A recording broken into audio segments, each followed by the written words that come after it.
Hello everyone, welcome to this week's video. In the last week's module, you guys learned how to run Haze macro using RStudio. This week, you learn about more complicated complex models, which has moderators and mediators together, and learn how to interpret it.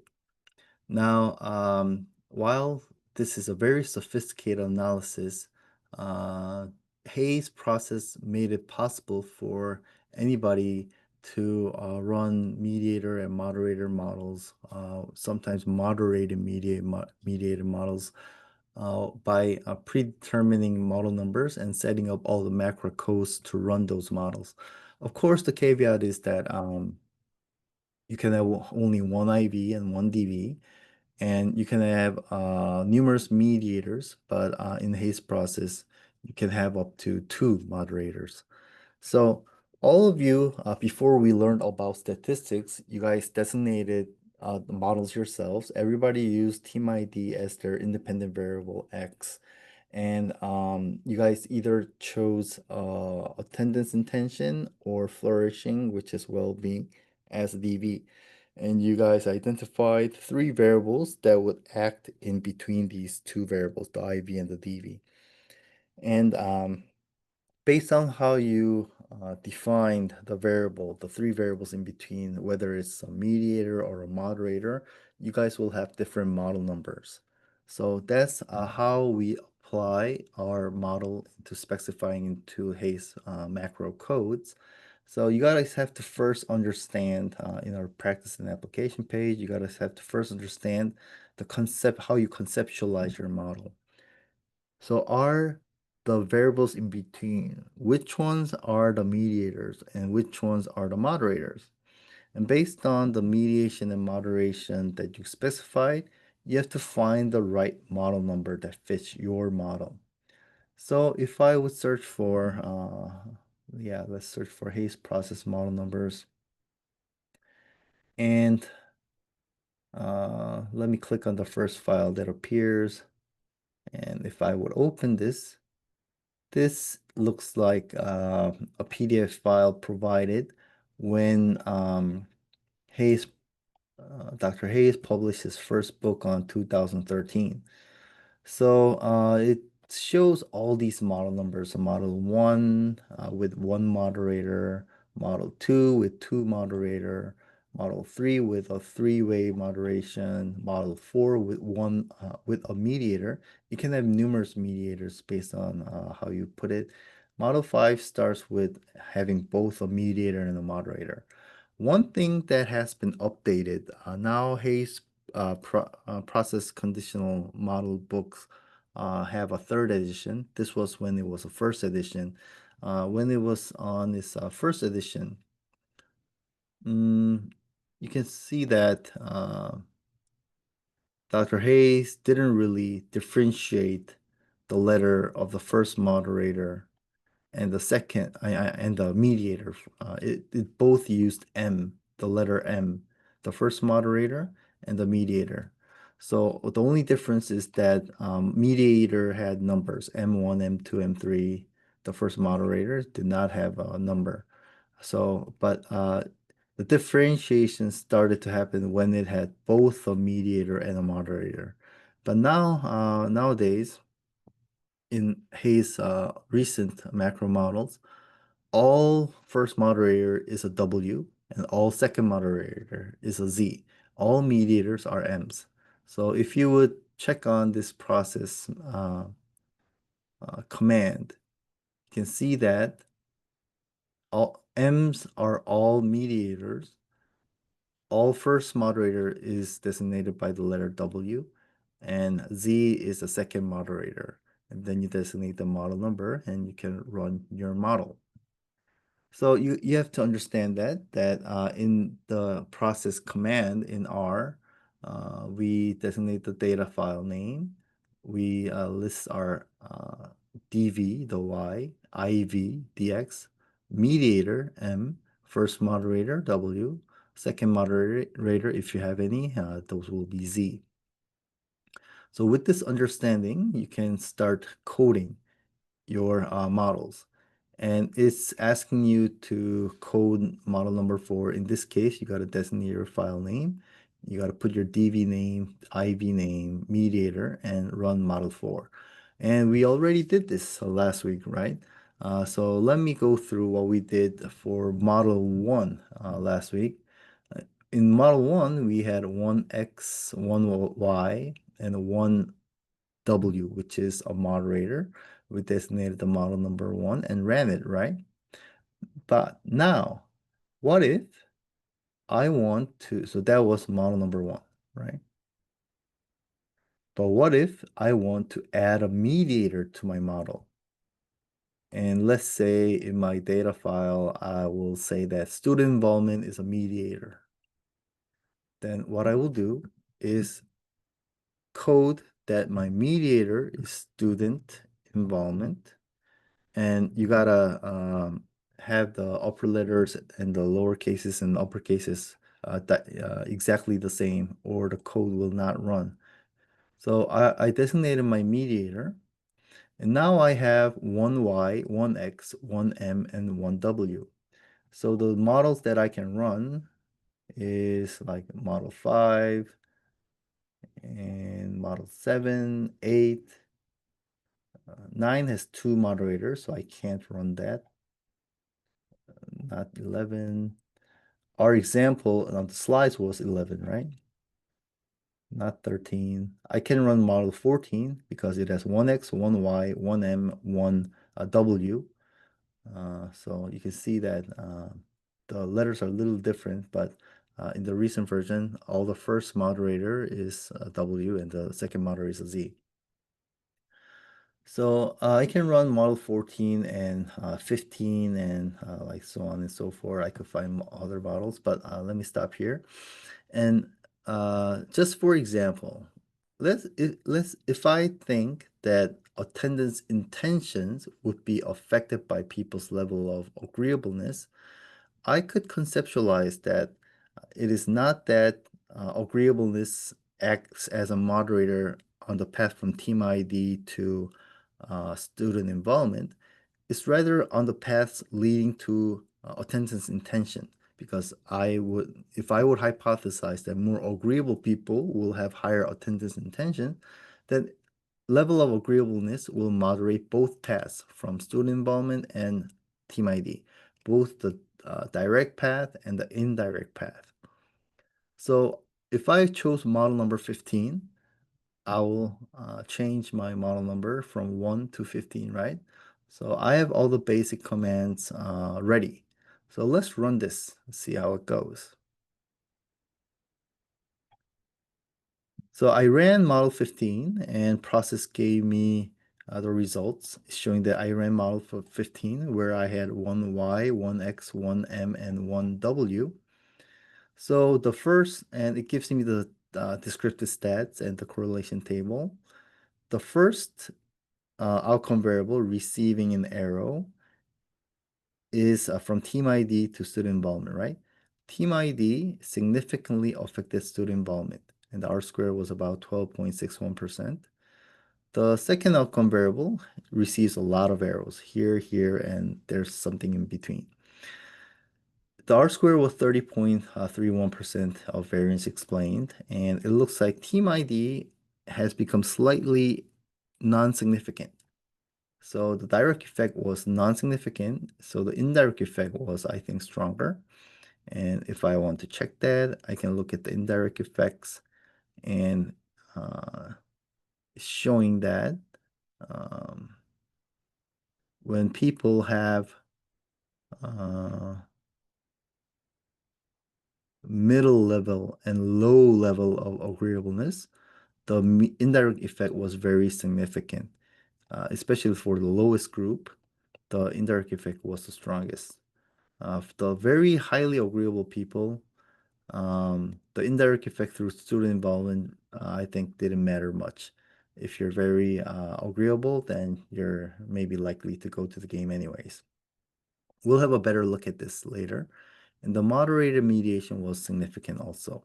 So it is saying that how people identify with the football team and how they go to games are affected through getting involved as a student, and their level of agreeableness is affected by that, the indirect path through student involvement. So how identify people go to games is through increasing student involvement, and this through path is affected by their agreeableness.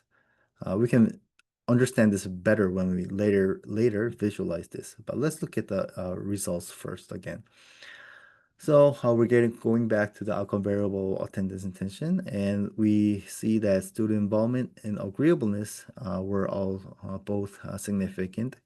And when we look at the indirect effect, the first indirect effect, the first interaction effect, sorry about that. The first interaction effect was not significant. The first interaction effect was between team ID and agreeableness. So this path here, team ID and agreeableness. This arrow here was not significant. The second interaction effect was between student involvement, agreeableness, student involvement, and agreeableness. This one here. This was significant, and it was a negative number. So higher the agreeableness, lower the path coefficient. So we want to have a better visualization, better understanding about this through visualization. So the first interaction, we're not interested in the first interaction. We're more interested in the second interaction. And you can see that as agreeableness increases, the effect gets smaller. And this is the code for visualization. And if you remember, we used types ChatGPT or Gemini, whatever generative AI you have. We used this like I'm running Model 15 in RStudio. Help me plot this interaction effect. So let's see what it gives me. So it's using ggplot2. So I think I already have ggplot2.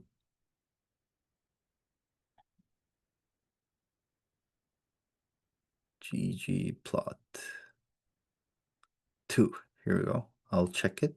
So it's uploaded in my library. And I'll copy and paste these commands and run this code. Let's run it. And it gave me this plot. So it shows clearly that the effect of student involvement on attendance intention is very effective, very steep, linear slope when they have small agreeableness.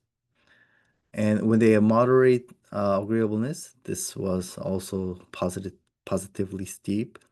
What is interesting here is that for the most agreeable people, high student involvement also actually had a negative slope. But if we look carefully into the individual results, this was actually non-significant. So this could be zero. At a 95%, the range of the slope might include a zero. So we're more interested that as agreeableness decrease, the role of student involvement increases to affect linearly people's attendance intentions. So now we have a good visualization of how it works. Let's say that we wanted to run model 11, like the example we saw on our slides. Using our data set, let's see which variable might work as an additional moderator, because we already have an X, we already have a Y, we already have one M and one W. We got to find what's going to be our Z, right? So there's lots of variables we have. So you could choose any one of them if depending on how you conceptualize your model. But let's say I want to use age. Let me go outside the box a little bit because we have it. So let me code z equals age. Let me check if I got the capitalized letter correctly. Yeah, I got it correctly. And now I want to run model 11. Okay, so I got all the things correctly. And if you would want to code it yourself, like you could choose the process code, and then it asks you to designate the data file. And we're using the M7 data file, and the Y equals the variable name and so on and so forth. You could do it yourself by clicking on the process and wait on it. It will give you what it needs. But let me just copy and paste it and run it myself for the time's sake and convenience. So if I will run this model, of course, I will have to wait for the bootstrapping results. Now I get lots of predictors listed on the first outcome variable because it has one arrow and two arrows in between. And this actually indicates a three-way interaction. So it will have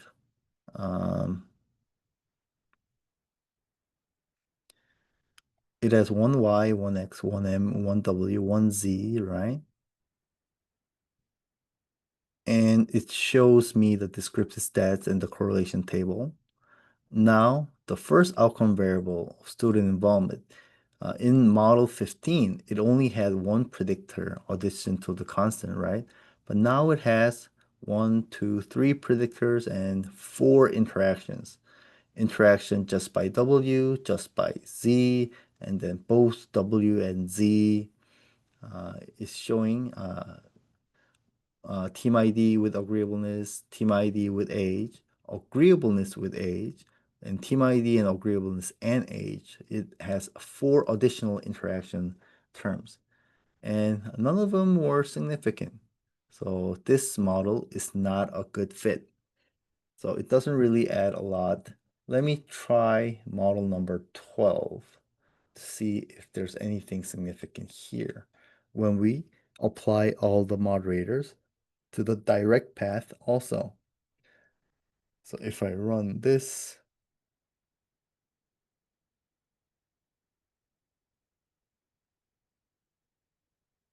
interestingly, none of them were significant also. But if you remember, we were based on model 15, right? So let's see if these three-way interactions apply on model 15. So I will run model 18 and 19.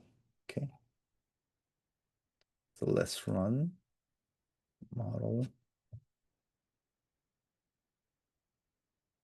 18 and run this command.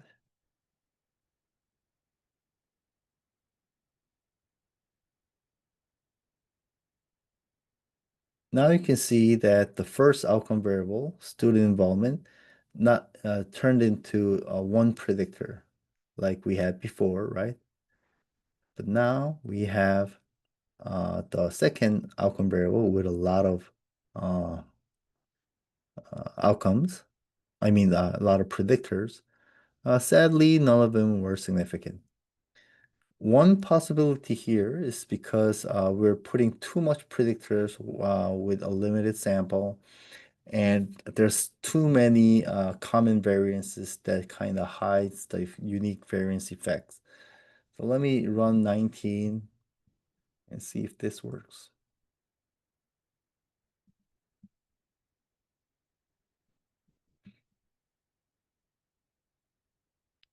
So if we look at the results, 19 had all these variables we designated. We have the descriptive stats. We have our first path to the first outcome variable, and we have second path. And now everything got confounded, and none of them were actually significant. So adding age was not a good idea. So now I might change age with some other variable, maybe gender. Let me try gender.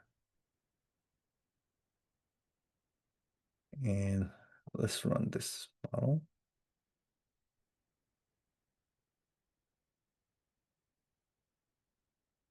Now we have model 19 with gender. Right. It gives us this descriptive stats, first outcome variable table, second outcome variable table. Now we have some significance here. We have lots of significance actually. Interaction effect 1, 2, 3, and 6 were significant, right? 1, 2, and 3 and 6. 3 and 6.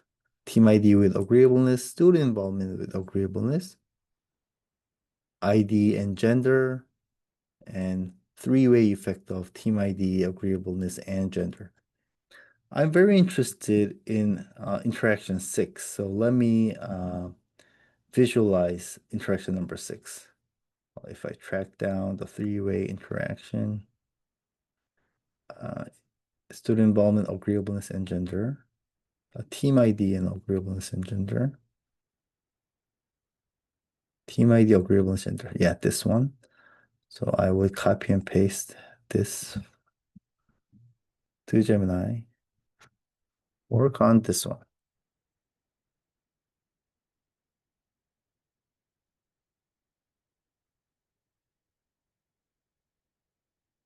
It's writing the code for me.